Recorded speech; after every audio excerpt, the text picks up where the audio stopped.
尊敬的面粉们好，今天你们赚钱了吗？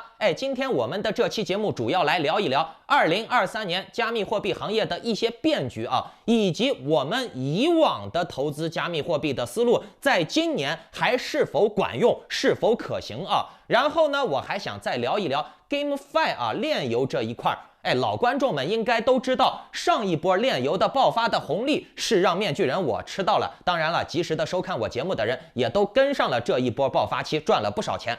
我在 Axie 以及后来的几款链游里面都是赚得盆满钵满啊！你打开了点赞、订阅、小铃铛，及时的收看我的消息，也能跟上赚到钱。甚至我本人啊，也是当年的那些风口的链游的风暴的推动者。其实现在啊，链游的局面有点诡异啊，甚至可以说是走进了死胡同啊。那么在2023年，我们的投资方向在哪儿？这个链游还能不能玩啊？我们先需要思考几个矛盾的问题。我们能把这些矛盾给理顺了啊，则能找到一定的投资出路。好，今天咱们就来理一理这些问题。OK， 在节目开始之前呢，请各位打开屏幕下方的点赞、订阅、小铃铛。好，我们先来说一下加密行业在2023年的变化啊。众所周知，因为2022年美联储的货币紧缩政策直接导致了纯粹靠资金杠杆来维持的币圈，纯粹靠信心来维持的币圈，一个接一个的大机构的雷都给爆了，什么 Luna 呀、三剑呀、Celsius 啊、FTX 呀，包括币安啊，币安也蒸发了大部分的资金。币安要不是背后有习近平给他撑腰，他也早就死了。再到最近的灰度、DCG、Genesis 的暴雷啊，这些我们之前耳熟能详的牛逼大公司，死的死，爆的爆，跑的跑，是吧？啊，为啥？仅仅是因为资金环境的紧缩，美联储加息，就导致了币圈大部分的可以说是90%的巨头都倒下了。那面具人我就想说了，什么肯德基、麦当劳啊，任天堂、索尼怎么没倒呢？人家反而营收还变多了，为啥？这种现象就证明了币圈金融的脆弱性。2022年可谓是币圈的爆雷年啊！其实币圈爆雷啊也是必然，因为币圈目前还是处于没有任何内在价值的状态，整个币圈的价值全靠情绪炒作和画大饼、媒体带节奏，对不对？再结合目前市面上的这些交易量呀、流动性来看，现在交易所啊，还有很多加密货币的交易量可以说跌的是惨不忍睹。现在的流动性啊，已经跌回到了3年之前了。各位，你们想一下啊，币圈没有交易量了，没有流动性了，意味着什么？这就意味着纯炒作、画大饼，什么几十倍、几百倍的涨幅呀，你现在赶紧买进去，以后就能涨的这种老套路，市面上的韭菜不一定买单了，人们不吃这一套了。再加上我想给大家一个概念啊，叫做市场饱和度。币圈的这种玩法是不是前人铺底后人接盘的游戏，对吧？啊，你在低价买进去了以后，通过这种吹牛逼营销，然后呢叫后人再去高价把你的币再买回去，币圈就是这么个逻辑嘛，对不对？前人铺底后人接盘的游戏，它是有一定程度的上限的。任何资金盘庞氏骗局最终都是死在市场饱和的，就是说没有任何新鲜血液了，没有人接盘了，或者说是新鲜血液的供给，接盘的人跟不上他放血的速度。现在币圈的用户已经接近3-4亿了，那这个数字其实已经接近饱和了，因为全球有潜在投资价值、年龄相符的人，也就是30亿人左右。币圈的用户就已经占了4亿左右，这个比例可就不小了。也就是说，币圈光靠庞氏找后人接盘的这种玩法，它的上限已经决定了。难道说以后30亿人全都炒币，30亿人把资金全部放到币圈吗？不太现实吧？全球的股民才有多少吗？股票发展了多少年了？是不是？全球的这个手机用户才有多少人嘛？是不是啊？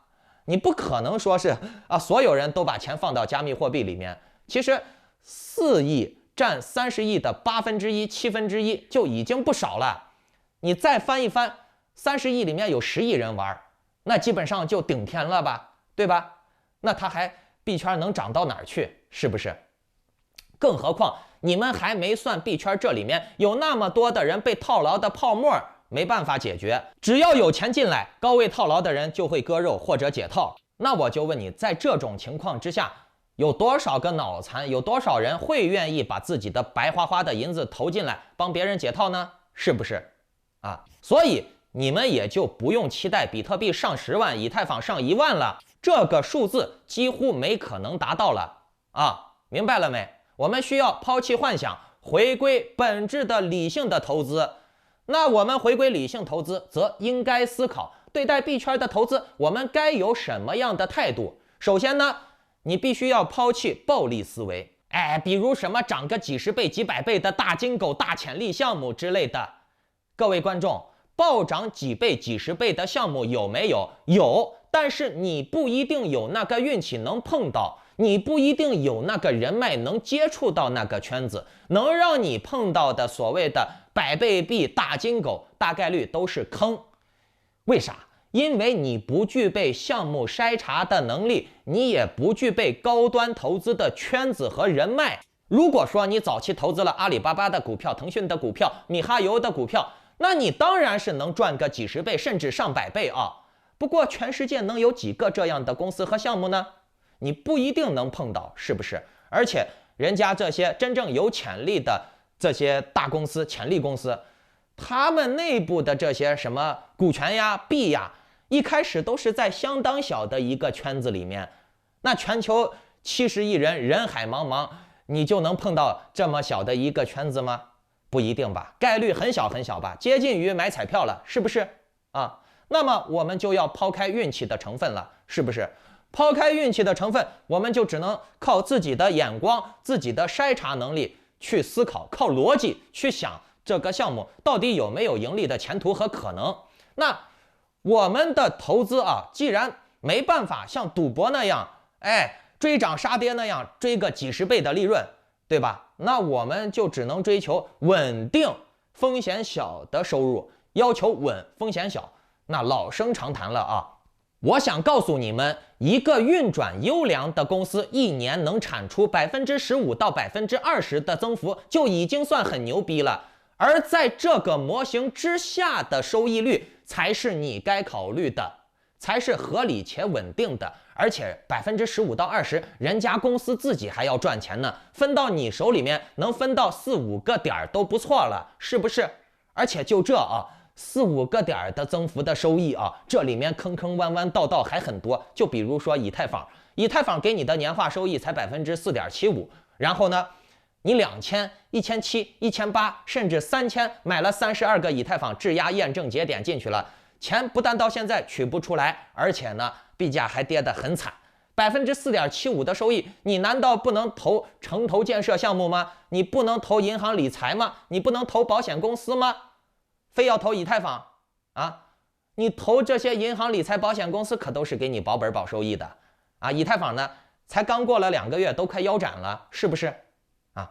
这就是，就算给你了一个看起来比较稳定合理的收益模型，你也不一定能选到正确的项目。这就是个人的眼界和情绪吧，容易被调动，容易被忽悠啊，做人做事不小心不谨慎。或者说懂得太少，没关系，懂得少咱们不怕啊。你可以打开点赞、订阅小铃铛，多看看面具人的节目啊。其实我刚才说了，为啥以太坊就算是4.5%、5%的年化收益都给不起你，它的币价还要跌，就这它还不让你取钱？为啥？因为你们在投资的时候并没有考虑到你投资的这个项目是否有产品或者服务。产品和服务是核心价值，如果一个项目没有产品和服务，它必然就是纯泡沫。那这个泡沫要么呢是让韭菜一起背锅，一起被贬值，要么呢就是大家一起爆，大家一起死，是不是啊？什么是产品和服务的价值？我给大家举个例子啊，你投资个什么加密货币咖啡连锁店啊，搞全球连锁，然后人家全世界开咖啡店，收人家专用的加密货币。比如说，别人花了2个币买了一杯咖啡喝下去，变成尿了，那这个泡沫就消失了，这个币呢就变成咖啡被喝下去了，没有泡沫，对吧？味道做得好呢，人家明天过来还要继续喝，是不是？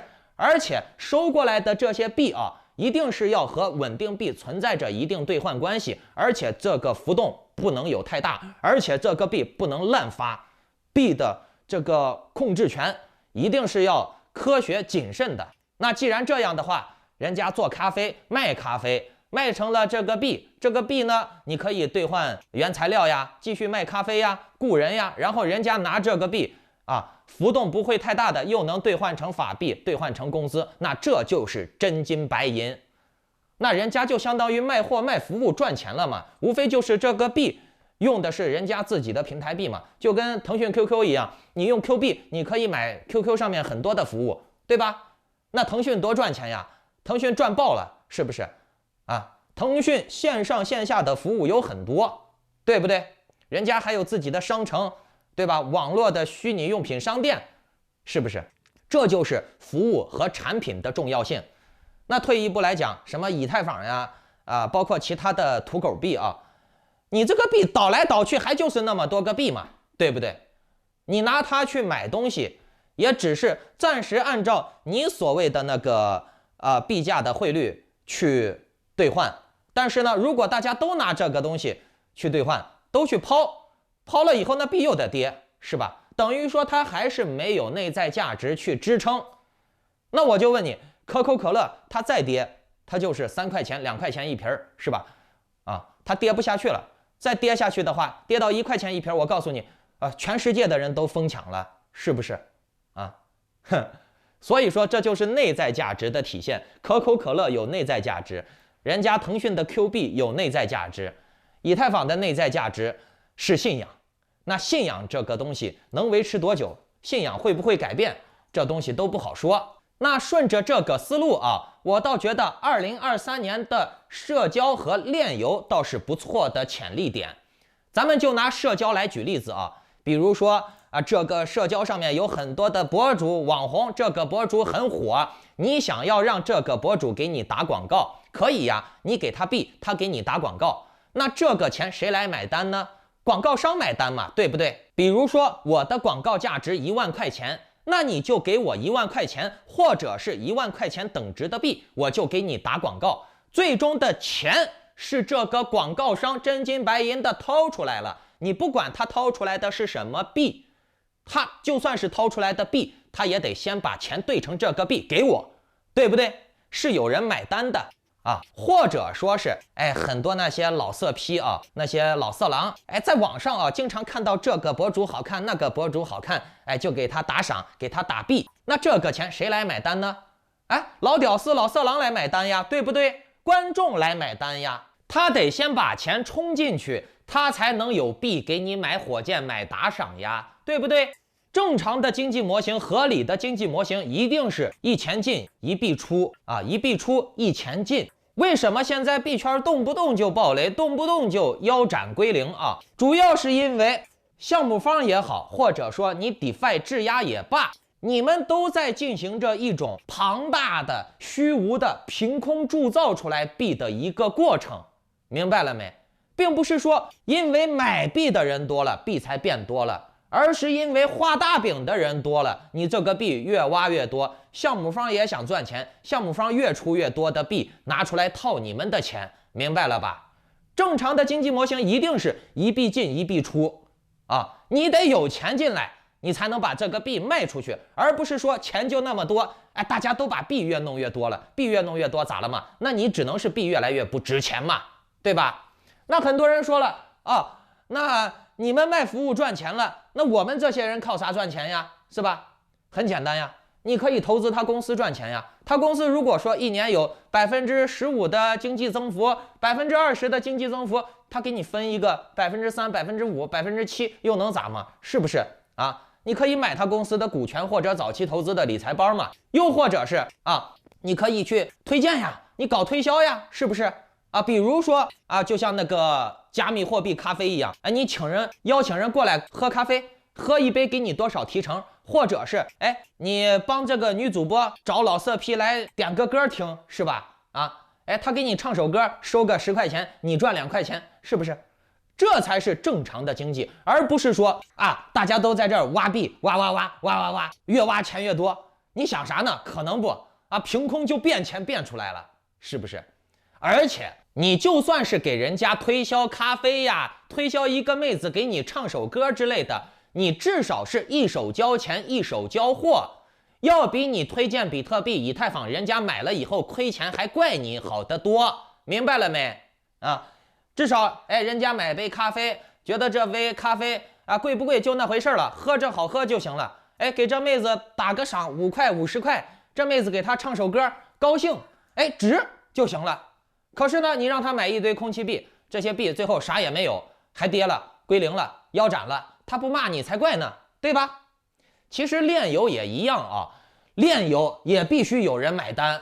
现在炼油最大的问题就是无中生有，凭空就告诉你30%、40%的年化，什么啊3天回本、1个月回本、2个月回本啊，好家伙，那这些钱从哪儿来呢？不都是你们自己的这些钱，在你们这个圈里面内卷，再进行一个再分配吗？而且到最后肯定是所有人都亏，明白了没？因为项目方庄家他自己迟早都是要把你们全部收割，把钱赚走的，明白了吧？炼油也必须要有人买单。其实炼油啊，现在的炼油很畸形，它其实还是披着网络游戏、手机游戏的皮的资金盘、传销、庞氏骗局而已，用高额返利、高额回报，什么3天回本、半个月回本、1个月回本、3个月回本，这种高额利息去诱惑你去买它的什么游戏包呀，买它的游戏挖矿呀，明白了没？其实炼油的本质应该是什么啊？卖货赚钱，卖服务赚钱，而早期参与的人呢，也能跟着这个项目或者公司的成长爆发。就比如说像人家腾讯一开始它的市值也没多钱，可是现在呢是全球最值钱的游戏公司，那早期参与者肯定都赚钱了嘛。我说的是参与它核心利益圈的啊，不是说你早期玩腾讯游戏的。所以呢，这就牵扯到了炼油啊，它也要在娱乐玩家和投资玩家或者是打金玩家中去找平衡。投资者、投机者的目的肯定是想赚钱，他们不一定是追求游戏好不好玩，游戏好不好玩对他来说不重要。但是矛盾点就来了，不好玩的游戏又如何去吸引人来买单呢？对吧？你游戏不好玩，人家不想充钱，没有盈利的话，你拿啥盈利去给这些打金的人去分钱呢？这个循环就没有办法进行下去了。那没人买单的话，你纯粹让人打金，这个单谁来买嘛？是不是？所以呢，想要做好一款炼油，其实是相当难的事情，而且你要培养市场，就相当于当时大家都用按键手机，你去推销触摸屏手机的时候，有些人还不习惯触摸手机呢，觉得按键手机挺方便的，对吧？但是市场一定是要经历这个营销期和进化期的阵痛期。很多那些不成熟的设备、不成熟的项目，一定是要被淘汰的。炼油替代传统游戏，那也是必然。游戏里面的资产、游戏里面的服务，必须要有玩家一份，否则的话呢，你说玩家光当韭菜、光充游戏，啥也没有，那是以前的形式了。什么最终解释权归公司所有，是不是？我觉得吧，炼油要做好，要注重几个重要的点。一呢，就是游戏不能太复杂，让人上手容易，而且还要有趣味性、有深度。如果说你炼油做得太复杂的话，很多那些纯炒币的人、不擅长玩游戏的人是很难玩进去的，他的学习成本太高了，他就不容易接受。如果说这些人不容易接受，就不容易投资，那也就不容易推广，明白了吧？第二个点呢，就是炼油的风险要是可控的。目前大部分的炼油它的风险是不可控的，比如你买进去了它的 NFT 了以后，买进去了它的代币了以后，币价就会刷刷刷的跌， NFT 也会今天跌明天跌，后天就快腰斩归零了。比如什么那些流氓熊呀、杰伦熊之类的还有包括之前的川普 NFT 头像可是大家再退一步来想什么游乐场呀、赌场呀，你去游乐场玩，你得买他那个游乐券，你去赌场玩，你得买赌注筹码。可为啥这些游乐场、马戏团、赌场就存在了几千年呢？经久不衰呢？为啥？因为它风险可控。比如你去赌场兑换了筹码了，赌不赌，赌一局用多少钱，完全是由你自己控制的。你就算兑换了筹码了，你不想赌，光进去看别人赌，你只是打发时间、消磨时间，喝点饮料、喝点小酒，娱乐一下，出来了，你的筹码还是这么多钱，明白了吧？但是现在的炼油代币不一样啊，你可能几分钟前刚换的筹码，几分钟之后就已经大跌了。那你说这样的话，谁还敢大力去玩呢？你这个场子还怎么维持下去呢？就好比你开个麻将馆，你让这些人都来买牌子去打麻将了，别人是100块钱买的牌子哦，别人玩了一圈麻将了以后出来了不想玩了，找你退牌子呢，你只给人家50块钱啊，你按50块钱算牌子，你这不是坑人吗？那你这麻将馆还开得下去吗？是不是？还有最后一点，也是最重要的一点，那就是要做好用户分类，即纯玩游戏的和想要赚钱的这2类人，你要在其中找到平衡。比如说啊，玩这个游戏可以赚钱，可以赢钱，但是有一定的竞技博弈性，你不一定是100%能赢钱的啊，但是你可以凭借你的技术足够好，你就能赢钱。100%赢钱的一定是维持不住要崩的，你不可能无中生有，凭空造币。所以呢，你想赢钱，一定是要有博弈性的。这也就是为什么你看游乐场呀、赌场呀、麻将馆呀能维持几千年的核心原因所在。你别说啊，赌场没有魅力，麻将馆没有魅力。哎，那我问你，麻将馆没有魅力，赌场没有魅力，我告诉你，赌博可是全世界最赚钱的行业之一，明白了没？啊？当然是有人能在里面赚到钱了呀，而且不少职业赌徒是靠那个为生的，对不对？我告诉你，博彩行业的资金池可是比你币圈大得多得多得多，明白了没？所以炼油的理想情况就是，想赚钱的人不一定是擅长玩游戏的人，但是他有资本，他有钱。可是擅长玩游戏的人不一定有资本有钱，很多擅长玩游戏的人都是小年轻，没有原始积累。但是这2个人可以结合，可以配合，对吧？这些有钱的人可以投资游戏买号，把号给游戏技术好的人来帮他打，来提高胜率。其结果就是玩游戏玩得好的人也把游戏玩了，也爽了，哎，也把钱赚了。想赚钱的人呢，也提高胜率了，赚到更多的钱了，可以分一点给帮他打的人。而在这个过程中呢，很有可能是会导致，哎，本来这个人没多少钱，但是他替别人去赢游戏，去代打，赚了一些原始积累，然后呢，他就算了一笔账，哎，以我的技术，我为啥要给别人打工呢？我不如自己开个号给自己赚钱，这就造成了，哎，玩游戏好的人帮别人打游戏了，赚了钱了，有原始积累了，自己反而新练了一个号，开启自己的赚钱生意，开启新的循环，明白了没？而在这个过程中啊，肯定是有博弈的，有人赢，有人输，或者说是有些人并不觉得自己输了啊。比如我买游戏道具了，哎，我充了一点钱了，我买服务了，我喜欢，而这个钱一定是不能太贵，但是基数庞大，可能是哎，这个人消费5块，那个人消费10块，这些钱来说，哎，那就是吃一顿饭、买个烧饼的钱，无所谓啊。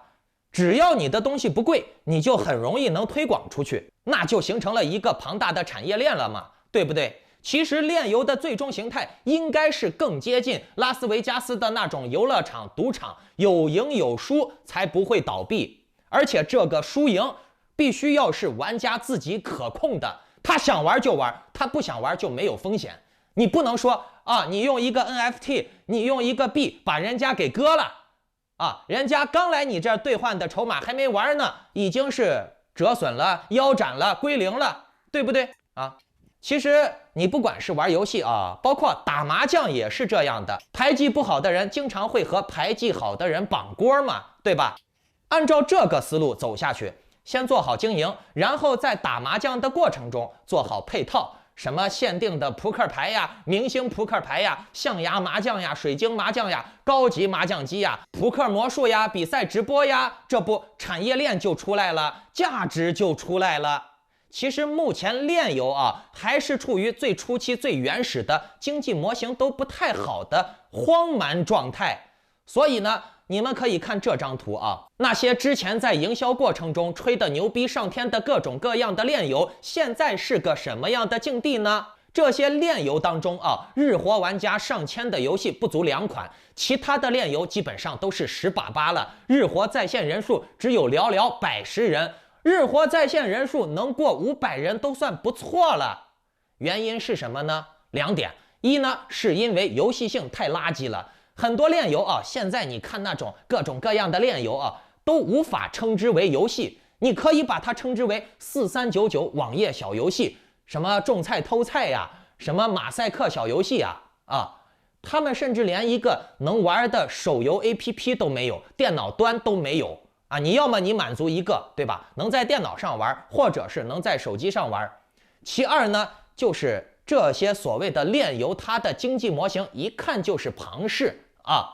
现在人都对这种庞氏传销呀，还有什么资金盘呀、高额回报收益呀、3个月回本呀、2个月回本呀、3个礼拜回本这种话，一朝被蛇咬，10年怕井绳呀。各位观众，这就是我总结的我对2023年整个加密货币生态的一些投资思路的态度，包括我认为这个行业最终该走向的一条正常的路。不知道你们怎么看？可以在留言区分享你的看法。好，大家可以打开屏幕下方的点赞、订阅、小铃铛，不要错过我们下期的节目。下期见，祝你好运，再见。